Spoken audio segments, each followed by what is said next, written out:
All right, Cardano ecosystem. I just worked out and ate 2.18 pounds of ribeye. This puts me in the mood to strike a bargain. Here's what I think we must do. In the next bull market, we must all agree, let's not be the little brother. We can be the younger brother. That's a statement of fact. We are much younger and more full of youthful vigor and energy than either Bitcoin or Ethereum. But we're not the little brother. We are the stronger and more powerful brother.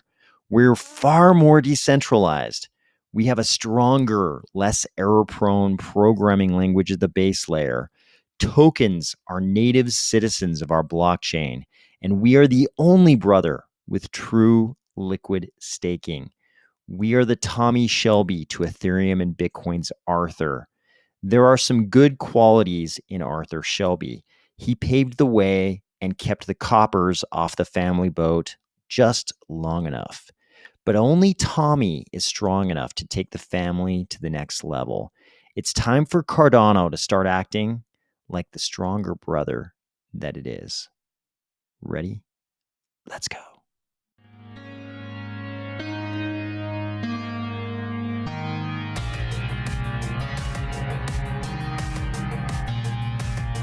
Today, we are going to discuss the latest decentralization report starring Cardano, of course, as large cap crypto's greatest hope, the IOG EVM Sidechain Toolkit launching this month, a clarification from MELD, the SEC charging Gemini and DCG's Genesis, and a mainstream partnership for FutureFest. If you took one look at this image and immediately knew that Cardano was the stronger brother because no navel, no umbilical cord required. Cardano so powerful, just in the womb, waiting. Or if you're finding value in these videos each weekday, please consider delegating to the Army of Spies stake pool, ticker AOS. In the next bull market, we do not need to seek the acceptance, validation, or consideration of the EVM or Bitcoin worlds. Why? Because we are already stronger on the fundamental metrics that will matter in the long term. And starting this cycle, I think a lot of people are going to start seeing that. We no longer need to seek validation, guys. Chief among these fundamental metrics on which Cardano is much, not a little stronger. We're not winning by a hair. We are way stronger. And here is a great article from cexplorer.io explaining why we are much stronger on maybe the most important metric, decentralization. This isn't even a long article, but it's detailed and it covers all the most important aspects of decentralization in block validation, which is the thing that Ethereum and Cardano people and Cardano, but also Bitcoin people are always talking about, especially the Bitcoin and Ethereum people. They're constantly talking about decentralization and the virtues of decentralization and the necessity of decentralization. Yet it's Cardano who is not a little more decentralized, but much more decentralized. So let's jump into this article. So here's the TLDR, which you can already guess what this is going to say. The number of actors that have a majority in the network consensus is important for decentralization. Cardano has more block producers than Bitcoin and Ethereum. Full stop. There's no caveat there. We are the most decentralized. Check this out. When we look at the donut chart here, we can see exactly how many stake pool groups it takes to get to 51% of the stake. It's this many. And what was the exact number on the date of this article? 22. Okay, very similar to the number that we've seen a lot of over the last period. 22 stake pools at the time this article was published to get to 51%. You're going to see that is way more than both Ethereum and Bitcoin. You know what else Cardano's got? We've got a good programming language at the base layer. Cardano has Plutus, which is basically Haskell. It's a strong language. It's a great language for correctness. You can do formal verification. Cardano's Plutus, which is basically Haskell, is not an error-prone language like Solidity. What we know about Solidity is that Solidity can produce a lot of errors. It can produce a lot of exploitable code. Solidity is the father of the robbery forest in Ethereum. Ethereum smart contracts are almost synonymous with exploit and error and mistake. That's not the case in Cardano. We have a much stronger programming language at the base layer. You know what else we have? We have true liquid staking. In Cardano, you can stake your coins and retain custody. That is not the case in Ethereum. In Ethereum, you must give up custody of your coins to stake. That's because the way they enforce against bad behavior is through slashing. When they slash your coins, you can't have custody. If you have custody, they wouldn't be able to slash your coins. You must give up custody so they can slash your coins if the validator you are staked to makes any kind of mistake or does anything that the protocol doesn't want the stake pool to do. It doesn't even have to be intentional malicious behavior. There are circumstances in which stake can be slashed where there wasn't even any intentional malicious behavior.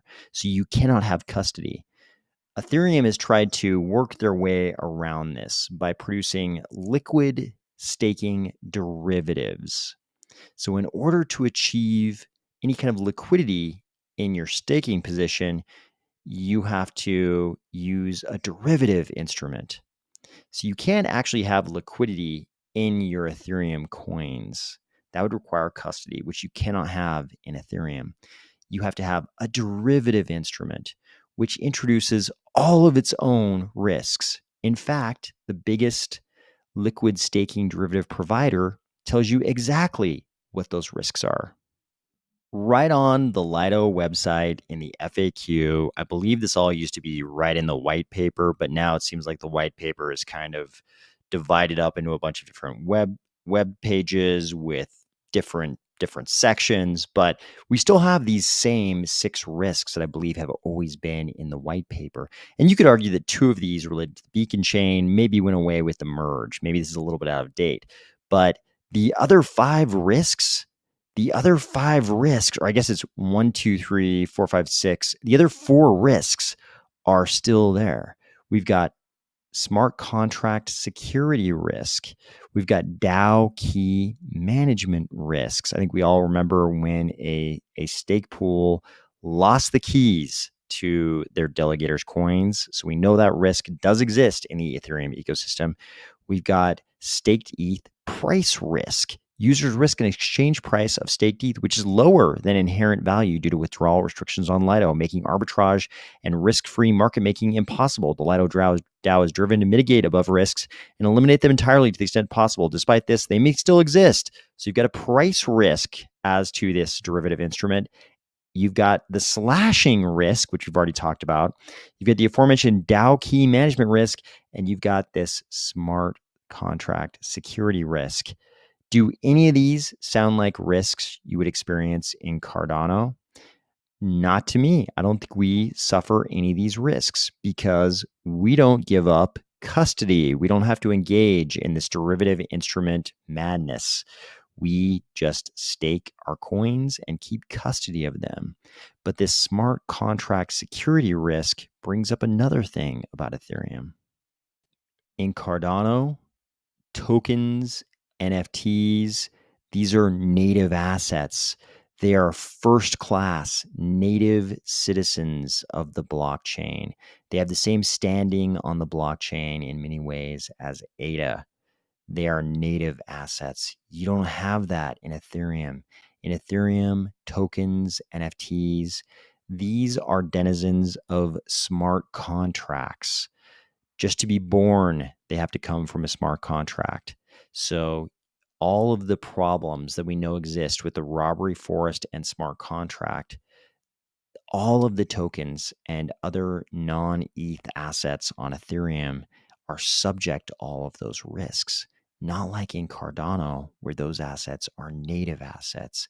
They don't even need a smart contract. So, with all of these compromises, you certainly couldn't be blamed for coming to the conclusion that Ethereum must have achieved a much higher level of decentralization since they've already made all of these compromises. Those compromises must have been made in the name of decentralization, right? Wrong, wrong, very wrong. It takes only 6 entities to achieve a minimum attack vector in Ethereum. You only need these 6 entities to get to a percentage control of the blockchain to achieve a minimum attack vector. Just 6. Remember, Cardano is 22. Ethereum is just 6. But wait, whenever you rightfully bring this up in discussion with Ethereum people, they're going to immediately jump down your throat and point out, yeah, but LIDO isn't just one operator. LIDO consists of a whole bunch of operators. Here, the article quotes LIDO as 30 independent operators, but their minimum attack vector they're counting in this article, it doesn't count LIDO as one operator. It's just counting the 3 largest LIDO operators along with the 3 largest exchanges. They're not even counting LIDO as one entity. If they counted LIDO as one entity, then the number would be 4 instead of 6. What about Bitcoin? What about Bitcoin? Ah, behold the pristine Bitcoin blockchain. They don't have NFTs. They don't have tokens. They don't even have smart contracts like we do. They don't care about programmability. Imagine the purity. It's like you're on a peak at 13,000 feet, drinking the pure waters of a perfect glacier. The Bitcoin blockchain, surely through their purity, they must have achieved a much greater level of decentralization than both Cardano and Ethereum, because that is all they talk about. You basically can't get a Bitcoin maximalist to talk about anything but decentralization. Surely they're the kings of decentralization. And yet, when we look at the chart, they seem to have a MAV of 2. A grand total of 2 mining pools are required to get to 51%. Behold the decentralization, a MAV of 2. Through all of their purity, they have achieved a very centralized blockchain. Once again, behold the comparatively infinite beauty of the Cardano staking ecosystem. Guys, this time around, this bull cycle, we don't need the approval of Ethereum or Bitcoin or anybody else. We're the strongest sibling. We're the one that can take this thing to the next level. Speaking of new levels, check this out. The Cardano Sidechain Toolkit was previewed at Scottfest. We're happy to share the first iteration is out now. Cardano EVM Sidechain Toolkit. We don't need Ethereum anymore. You can run the EVM on Cardano, and the public testnet is out this month. We've had Milcomeda for a while, but check out this new tool from IOG. This is an article from just yesterday. So this is a little bit different than Milcomeda. This is a toolkit for building custom side chains. And using the toolkit, a team of specialist engineers have constructed an Ethereum virtual machine compatible sidechain public testnet that will launch this month. This is a step toward the Cardano layerverse that I've talked about, guys. This is a toolkit so you can build your own side chain. If you don't like the bargain that's been made, the arrangement that's been made between the 3 legs of the blockchain trilemma and the base layer right now involving decentralization, security, and scaling. You can make your own sidechain using this toolkit soon that will allow you to change the relationship of those three variables. Do you want much greater scaling, much lower decentralization, much higher security? You can arrange those three variables however you want in your own sidechain, and everybody else can do the same. We can have this blossoming layerverse with every possible compromise that might be beneficial for any particular use case. You'll remember this thread from Tap Tools we covered yesterday about some large movements of MELD tokens. Well, we got some clarification from MELD. MELD says, hey, Tap Tools, the transactions you were pointing out are confirmed private cell token holder getting their MELD tokens. So I think they mean are a confirmed private cell token holder getting their MELD tokens from the vesting contract and deciding to sell. MELD says, this is DeFi 101. If you are insinuating that these are MELD staff, they are not MELD staff. So MELD is pretty insistent this was not MELD staff. Of course, Tap Tools came back and clarified they were never insinuating it was the team, rather wanted to point out that there is one actor that has sold a good chunk of MELD and is set to receive a lot more. Thanks for the response. So good to see some clarification here. This wasn't payroll. This wasn't the MELD staff, at least according to MELD. This was not the MELD staff. It looks like this was a private cell token holder getting their tokens and wanting to sell. Of course, some people were left still focusing on this part right here. There's one actor that has sold a good chunk of MELD and is set to receive a lot more. I haven't looked at any of the MELD materials to verify, to confirm what the emission schedule to these private cell token holders are, or how much that particular private cell token holder might be getting in the future. But I think a lot of people did not miss this part right here, that private cell token holder, according to Tap Tools in this post, is set to receive a lot more. The great crypto crackdown continues. Here's a release from the SEC. SEC charges Genesis and Gemini for the unregistered offer and sale of crypto asset securities through the Gemini Earn Lending Program. So you can see here they identified Genesis as part of a subsidiary of Digital Currency Group. We've talked about DCG before. So I think it was obvious going way back from the very first regulatory rumblings about who was the first one. Maybe BlockFi. Was BlockFi the first one we started hearing about? But from the very first rumblings, it was pretty obvious that regulators didn't like these deposit your crypto assets and we'll pay you a yield kind of programs. The SEC believes that those are debt securities. And it was super obvious from the very start, from the very first regulatory problems that the first of these entities ran into. I want to say it was BlockFi, but I could be mistaken. It was pretty obvious that all of these were going to have problems. And then Coinbase wanted to launch their own version of this service, and the SEC told them no. They said, absolutely not. We will go after you. And so Coinbase did not launch that service. It was super obvious that the SEC was going to go after everybody who did this. This whole deposit your assets and we'll pay you a yield thing, the SEC thinks that those are securities. And in the case of pretty much all these crypto entities doing it, unregistered offers and sales of securities. I know what you're thinking. You're thinking, hey, I've invested in a whole bunch of DAOs that are planning to offer something like this. You basically lend them your money and they pay you a yield. DAOs are okay because they're decentralized, right? Well, it turns out the CFTC has already laid out the blueprint. As of yesterday, they kind of completed the blueprint for regulators to go after DAOs. You'll remember that we've followed this case on this channel. The CFTC didn't know who to serve because it was a DAO, and they just ended up serving the founders of the project, who were known humans, who were, of course, claiming that they were just like, founders of the lab entity and that they'd already handed it off to the DAO.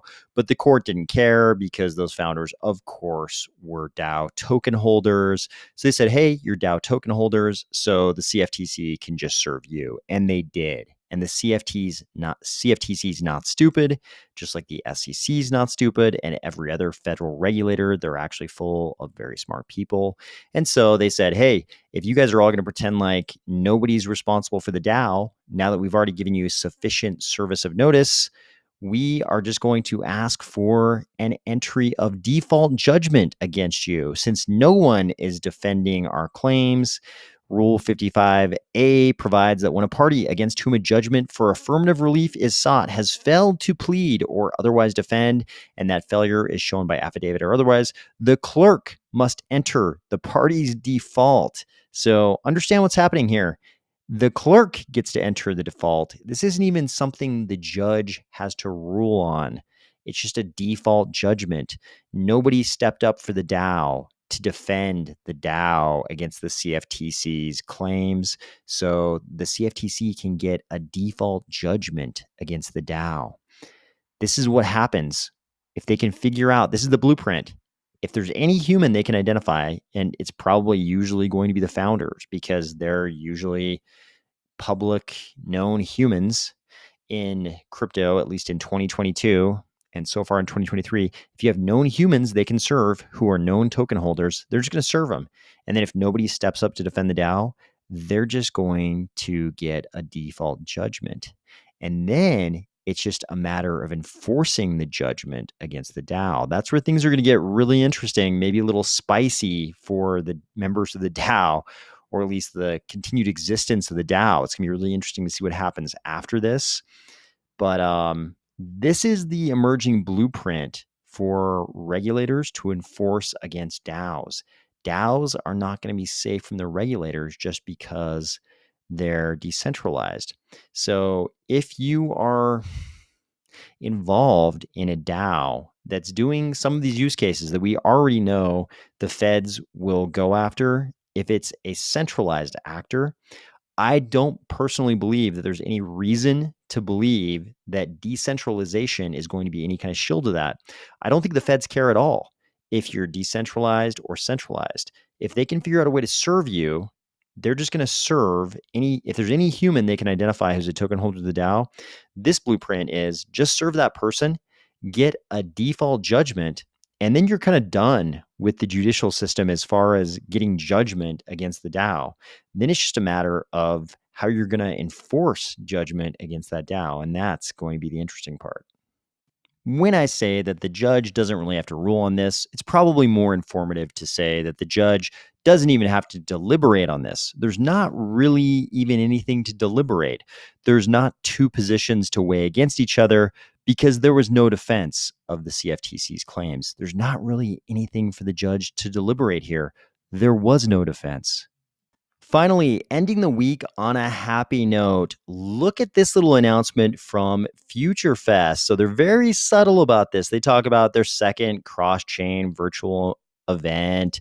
They say, join us on January 25th as we embark on a new year of experiences in Web3 and build bridges between communities.